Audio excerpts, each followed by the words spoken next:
from the sideline, see that Sam Darnold did well in Kevin O'Connell's offense, and execute extremely early where Brian Flores' defense won't need to carry this team. Yeah, and RC, when I was with Rex Ryan with the Jets and we had Mark Sanchez, obviously he was a rookie. You know, JJ's a second-year player, but it was all about what you talked about, a great defense, Brian Flores, and then we were able to run the ball. And I think early on, my suspicion is Kevin O'Connell, who ironically was on injured reserve on those Jet teams, is going to approach it in a very similar way. From a standpoint, if you look last year, they were 5th in the league in yards per attempt. They were able to get the ball down the field, as Adam alluded to 2 great receivers.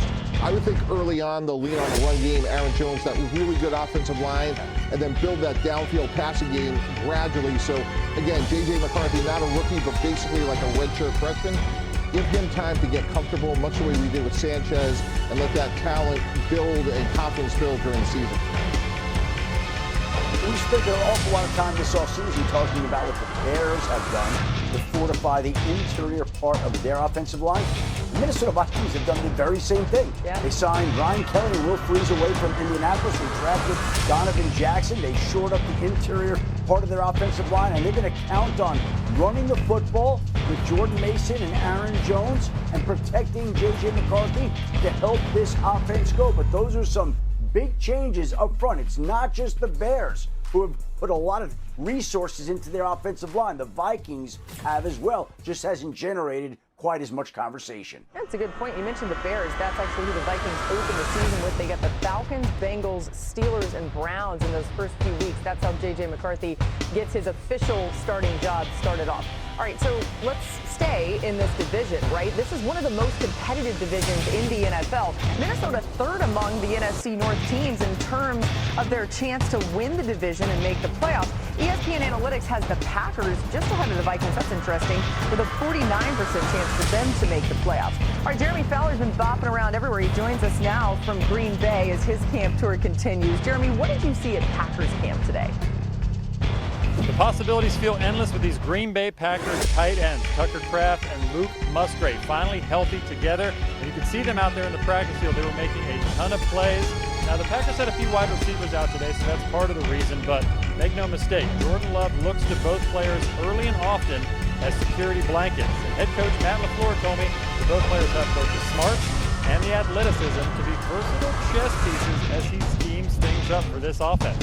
And then it's hard to ignore first-round wide receiver Matthew Golden out there on the field. He didn't do a lot today as far as splash plays. Talking to people here on the ground, they said he's been making plays all camp, had a 60-yarder the other day. And Packers people rave about 2 things with him. 1, his hands. He catches with his hands and not his body. And 2, he is determined to be great. I love it. Pretty cool to see him in the Packers uniform, too, getting it going out there. All right.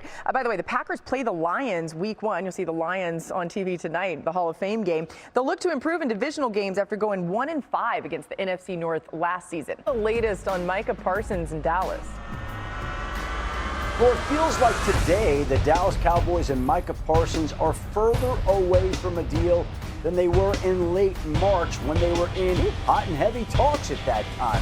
But since then, there has been little, if no, contact in the ensuing weeks and months. And now the Cowboys open the season 5 weeks from tonight against the Philadelphia Eagles. And more, it's going to look like Micah Parsons has got to make a decision about if and when he wants to play again and whether he's going to be ready to play that opening night after he's not practicing right now. Meanwhile, Malik Neighbors is back at practice, left practice with a shoulder injury. Brian Daboll said today he's good, which is obviously a huge sigh of relief for the New York Giants. Neighbors is immensely gifted. Russell Wilson has continuously looked his way. They want to have him out there, and now they finally do have him back out there, despite the fact that he had a shoulder injury. And earlier today, the Cincinnati Bengals signed free agent tight end Noah Fant, the former first-round draft pick of the Denver Broncos, who was sent to Seattle as part of the Russell Wilson trade.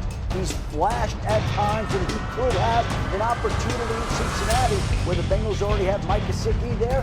Now they'll have Fant and Gesicki, 2 more targets for Joe Burrow, but Fant is signing a 1-year deal with the Cincinnati Bengals. All right, let's keep our theme on the Bengals here. As we've told you, Trey Hendrickson is back at Bengals camp, albeit not practicing, of course. You'll see video of him. Oh, there he said he's coming on in, but he's like, come on, pay me, somebody. No notable progress toward that deal. He's seeking either Adam with a report on that in just moments. But first, Trey Hendrickson met with the media yesterday in his return to Cincy, along with quarterback Joe Burrow. Let's listen in. This is the guy that has the most sacks over the last 2 years. And, production is value in this league. When you have a guy like that, reward him. I've mentioned it multiple times this offseason, but also I believe ownership has as well, that there are plans on not having to play under the current deal. So I think that's something we have a common goal to get to. I think that's the plan moving forward. Is no distractions. I'm excited to be here. I think it's great seeing the brotherhood that's been created here, and it's special. I get that it benefits Joe Burrow to have Trey Hendrickson, T. Higgins, Jamar Chase, Bill. Joe Burrow's out here.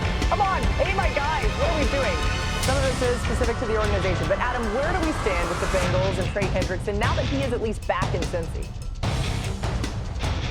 Well, Laura, there's no issues working out the length of the contract. There's going to be no issues working out the total value of the contract, where the lone issue remains, and it has blocked any deal from getting done, is in the guaranteed money on this particular deal. We've seen other teams guarantee pass rush deals for 3 years. We saw it with Max Crosby and the Raiders. We saw it with Myles Garrett and the Browns. We saw it with T.J. Watt and the Steelers. We're not seeing that currently in Cincinnati with the Bengals and Trey Hendrickson. Trey Hendrickson has been adamant that he's not going to play this year in the last year of his deal for $16 million, and that is well below the market for a player who last year led the NFL in sacks. He returned to Cincinnati on Monday and to the facility yesterday in an effort as good faith to jumpstart talk, to try to change the dialogue, because frankly it hasn't been going anywhere, and they've been trying to get a deal done for the better part of 2 off seasons. So now we'll see